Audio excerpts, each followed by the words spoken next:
എല്ലാവർക്കും പൊതുവെയുള്ള ഒരു പരാതിയാണ് നമ്മുടെ വീടുകളിൽ കറിവേപ്പില തഴച്ച് വളരുന്നില്ല എന്ന്. ഗാർഡൻ ടിപ്സിൻ്റെ പുതിയൊരു വീഡിയോയിലോട്ട് സ്വാഗതം. ഇവിടെ ഹോളൊക്കെ വീണ് മാറ്റി വെച്ചിരുന്ന ഒരു ബക്കറ്റാണ് ഞാൻ ഇവിടെ എടുത്തിരിക്കുന്നത്. അതിൽ നമ്മൾ ആദ്യമായി കുറച്ച് കല്ലുകൾ ഇട്ട് കൊടുത്തിട്ടുണ്ട്. അതിനുശേഷം നമുക്ക് ഇതിലോട്ട് കുറച്ച് തൊണ്ട് വെച്ച് കൊടുക്കാം. ഇനി നമുക്ക് ഈ ബക്കറ്റിലോട്ട് നിറയെ കരിയില നിറച്ച് കൊടുക്കാം.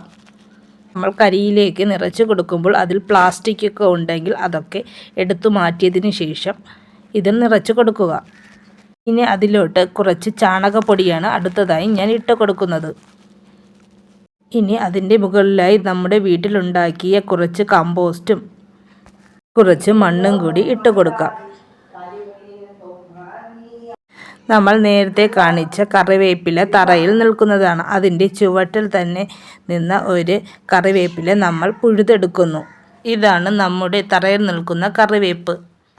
ഇനി നമുക്ക് ഈ ബക്കറ്റിലോട്ട് തൈ നട്ട് കൊടുക്കാം. നമ്മുടെ വീട്ടിൽ നമ്മൾ ഉപയോഗിക്കാതെ കിടക്കുന്ന പെയിൻറ്റിൻ്റെ ബക്കറ്റൊക്കെ ഇതുപോലെ നമുക്ക് കറിവേപ്പ് നട്ട് കൊടുക്കാവുന്നതാണ്. കഞ്ഞിവെള്ളത്തിൽ 3 ദിവസത്തോളം നാരങ്ങയുടെ തോട് ഇട്ട് വെച്ചിരുന്നു. ഇതിൽ കിടക്കുന്ന തോടൊക്കെ എടുത്തു മാറ്റുന്നു. നമ്മൾ എടുക്കുന്നതിൻ്റെ 2 ഇരട്ടി വെള്ളം ചേർത്ത് വേണം ചെടിയുടെ ചുവട്ടിൽ ഇട്ട് കൊടുക്കേണ്ടത്. ഇവിടെ ഞാൻ 1 കപ്പ് കഞ്ഞിവെള്ളമാണ് എടുത്തു വെച്ചിരിക്കുന്നത്. അതിലോട്ട് നമുക്ക് 2 ഇരട്ടി വെള്ളം ചേർത്ത് കൊടുക്കാം. അതായത് 2 കപ്പ് വെള്ളവും കൂടി ഞാൻ ഇതിനോടൊപ്പം ചേർക്കുന്നു. 2 കപ്പ് വെള്ളം ചേർത്ത കഞ്ഞിവെള്ളമാണിത്. ഇനി ഈ ലിക്വിഡ് നമുക്ക് കറിവേപ്പിൻ്റെ ചുവട്ടിൽ ഒഴിച്ചു കൊടുക്കാം. ഇതുപോലെ ചെയ്ത് കൊടുക്കുകയാണെങ്കിൽ ഇലകൾക്ക് നല്ല പച്ച നിറം കിട്ടും. അതോടൊപ്പം തന്നെ ഇലകൾ നന്നായി തഴച്ച് വളരുകയും ചെയ്യും. ഈ തറയിൽ നിൽക്കുന്ന കറിവേപ്പിൻ്റെ ചുറ്റിലും ഇതുപോലെ തൊണ്ടൊക്കെ അടുക്കി കൊടുക്കുകയാണെങ്കിൽ അതിനു ചുറ്റും ധാരാളം തൈകൾ വരുന്നതായി നമുക്ക് കാണാം. 5 മണിക്കൂർ മുതൽ 6 മണിക്കൂർ വരെ കറിവേപ്പിന് വെയിൽ അത്യാവശ്യമാണ്. ഇനി ഇതിൻ്റെ ചുവട്ടിൽ നമ്മൾ കുറച്ച് കരിയില ഇട്ട് കൊടുക്കുന്നു. ഇതുപോലെ ചെയ്ത് കൊടുത്താൽ നമുക്ക് കുറച്ച് വെള്ളം മതി. ചാണകപ്പൊടിയും 1 പിടി മാത്രം ചാരവുമാണ് നമ്മൾ ഇവിടെ എടുത്തു വച്ചിരിക്കുന്നത്. നിങ്ങളുടെ കറിവേപ്പിന് പുഴുക്കളുടെ ശല്യവും കുരുടിപ്പും ഉണ്ടോ എങ്കിൽ ഇതുപോലെയൊന്ന് ചെയ്തു നോക്കൂ.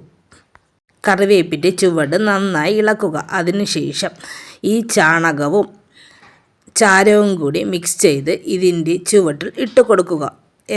എന്നിട്ട് നന്നായി മണ്ണ് യോജിപ്പിക്കുക. അതിനുശേഷം കരിയില അതിൻ്റെ ചുവട്ടിലോട്ട് ഇട്ട് കൊടുക്കുക. ഇതുപോലെ പുത ഇട്ട് കൊടുക്കുന്നത് നല്ലതാണ്. ജലാംശം അതിൻ്റെ ചുവട്ടിൽ നിൽക്കും. ഇതുപോലെയൊക്കെ ചെയ്ത് കൊടുക്കുകയാണെങ്കിൽ നമുക്ക് കുറച്ച് വെള്ളം മതി. അതിൻ്റെ ചുവട്ടിലായി നമ്മൾ കുറച്ച് തൊണ്ട് അടുക്കി വയ്ക്കുന്നു. നേരത്തെ ബക്കറ്റിൽ നട്ടുവെച്ച കറിവേപ്പിന് നമ്മൾ കുറച്ച് വെള്ളം ഒഴിച്ചു കൊടുക്കുന്നു. ഇത് നമുക്ക് തണലത്ത് വയ്ക്കാം. 2-3 ദിവസം കഴിഞ്ഞതിന് ശേഷം മാത്രം വെയിലത്ത് വയ്ക്കുക. ഇതുപോലെയൊക്കെ ചെയ്ത് കൊടുക്കുകയാണെങ്കിൽ നിങ്ങളുടെ കറിവേപ്പും ഇതുപോലെ തഴച്ച് വളരും. ഇതുപോലെയുള്ള വീഡിയോകൾക്കായി നമ്മുടെ ചാനൽ സബ്സ്ക്രൈബ് ചെയ്യുക. ഈ ചാനൽ നിങ്ങൾ സബ് ചെയ്തിട്ടുണ്ടാവും. സബ് ചെയ്യാതെയാണ് കാണുന്നതെങ്കിൽ ഒന്ന് സബ് കൂടി ചെയ്യുക. ഈ വീഡിയോ നിങ്ങൾക്ക് ഉപകാരപ്പെട്ടു എന്ന് തോന്നുകയാണെങ്കിൽ നിങ്ങളുടെ ഫ്രണ്ട്സിനും റിലേറ്റീവ്സിനും കൂടി ഷെയർ ചെയ്ത് കൊടുക്കുക. അതിനോടൊപ്പം ഒരു ലൈക്കും കൂടി. നിങ്ങളുടെ കറിവേപ്പിനെ ഇതുപോലെയൊക്കെ ചെയ്യാറുണ്ടോ? ഒന്ന് കമൻറ്റായി രേഖപ്പെടുത്തുക. താങ്ക്